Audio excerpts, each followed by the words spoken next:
आधी रात का समय था। मोहन अपने पत्नी और बेटे चिंटू के साथ सोया हुआ था। तभी चिंटू को बाहर शौचालय जाना था। मम्मी, मुझे शौचालय जाना है मम्मी। ठीक है चिंटू, जाओ बेटा जाओ, पर बहुत दूर मत जाना चिंटू, आधी रात का समय है, जल्दी आ जाना। अपनी मम्मी की इतनी बात सुनकर चिंटू शौचालय के लिए बाहर निकल जाता है। अरे ओ चिंटू के पापा देखिए ना, चिंटू शौचालय गया था, बहुत देर हुई नहीं आया। अरे तू पागल है क्या? रात को बेटे को अकेली भेज दी बाहर। अरे पगली, साथ में नहीं जा सकती थी? हाय रे फूटी किस्मत। आज की औरत काम तो काम, अपने बच्चे को भी ठीक से संभाल नहीं सकती। हाय रे औरत। मोहन जैसे ही बाहर निकलता है, अपने बेटे को बाहर दरवाजे पे गिरा हुआ देखता है। अरे यो चिंटू की माँ, अरे दौड़ो, पता नहीं बेटे को क्या हो गया। चिंटू की माँ, अरे हाय रे मेरा बेटा तुझे क्या हो गया? अरे हाय रे मेरा बेटा, मैंने क्यों तुझे अकेले भेज दिया बाहर? मेरा चिंटू बेटा क्या हो गया तुझे? मोहन और उसकी पत्नी को रोता हुआ सुन सारे गांव वाले भी वहां आ जाते हैं और बोलते हैं, अरे मोहन, ये कैसे हो गया री मोहन? तेरे बेटे को ये क्या हो गया री मोहन? री मोहन बता री मोहन। क्या कहूँ रामू काका, पता नहीं मेरी पत्नी ने इसे अकेला बाहर भेज दिया। बाहर देखा तो मेरे बेटे का ये हाल था। अरे मोहन, मुझे तो लगता है ये किडनी चोर का काम है। मोहन देख, ये किडनी चोर का ही काम है। देख ले मोहन, देख, इसका पेट में भी कटा हुआ का निशान है। मोहन, जब 3 मुंडी वाली चुड़ैल को यह पता चलता है कि गांव में मोहन के बेटे चिंटू को किसी ने हत्या कर दी है और उसका किडनी निकाल लिया है, तो वह सोचने लगती है, कहीं ऐसा तो नहीं गांव वाले मुझ पे ही शक करने लगे क्योंकि मैं चुड़ैल हूँ।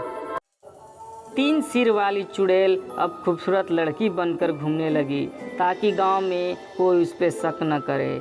वह गांव वालों में घुल मिल कर रहती थी, गांव वालों से प्रेम से बातें किया करते थे ताकि कोई यह न समझे कि यह चुड़ैल है। एक दिन रामू का बेटा श्याम अपनी प्यारी गैया को लेकर जंगल में चराने गया।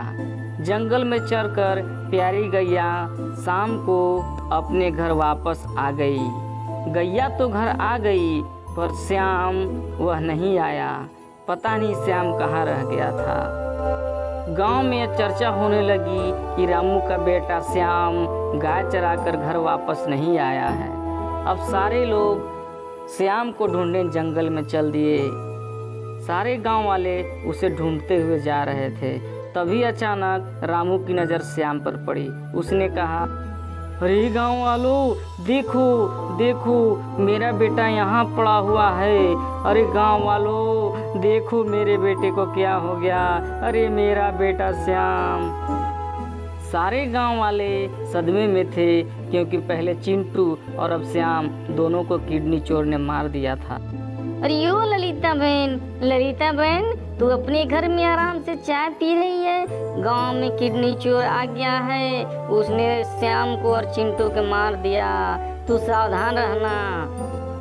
हाँ शोभा, हमने भी सुना है गांव में किडनी चोर आ गया है। पता नहीं ये किडनी चोर कहाँ से आ गया हमारे गांव में शोभा, पता नहीं कहाँ से आ गया। हाँ ललिता बहन, अपने बच्चों का ख्याल रखना, सावधान रहना, किडनी चोर से बच के रहना ललिता बहन, बच के रहना।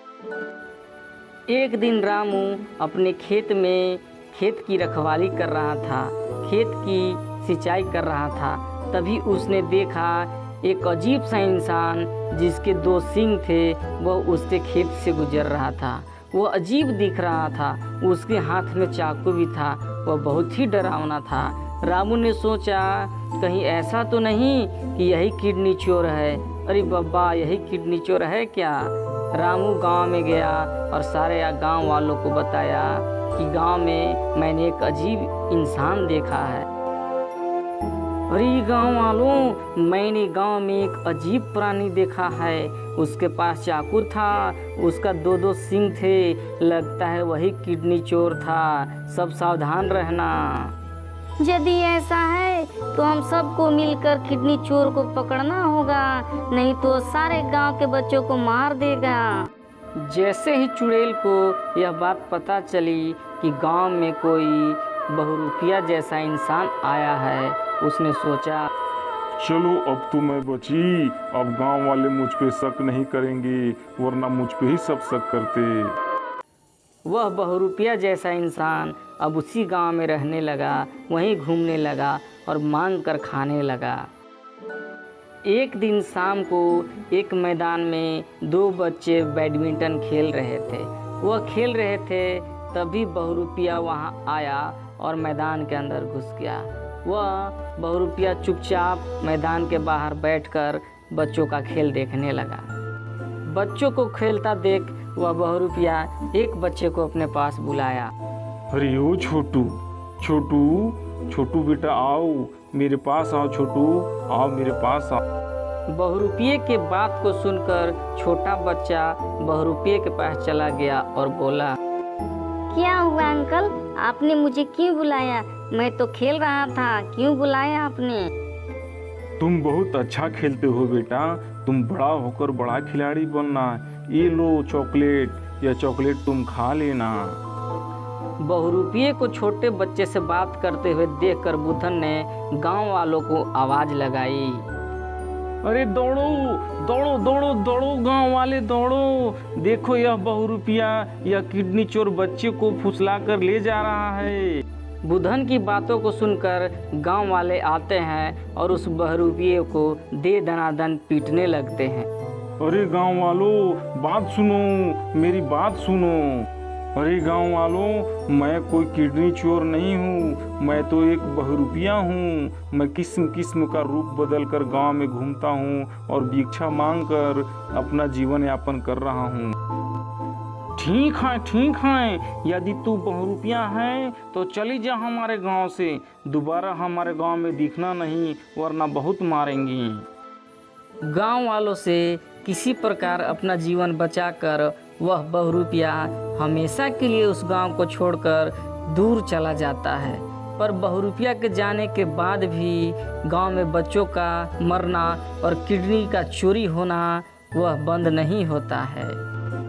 एक दिन चुड़ैल खूबसूरत लड़की बनकर गांव की दादी से बात कर रही होती है। जब वो दादी से बात कर रही होती है तो दादी को शक हो जाता है।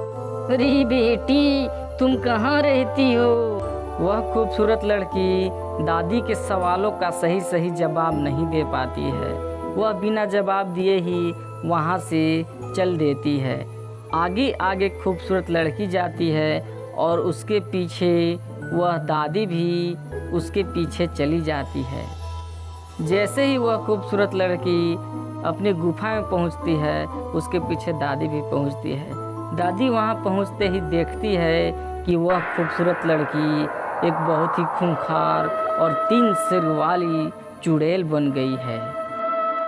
3 सिर वाली चुड़ैल अपनी गुफा में हवन कर रही होती है। तभी दादी गांव वालों को भी बुला लेती है। अरे दादी, यह तो चुड़ैल है, यदि हमने इसे नहीं मारा तो यह हम सबको मार देगी। इतना कहकर रामू चाकू लेकर चुड़ैल के पास जाता है और चुड़ैल के पेट में बार बार चाकू से वार कर देता है। चुड़ैल वहीं गिरकर मर जाती है।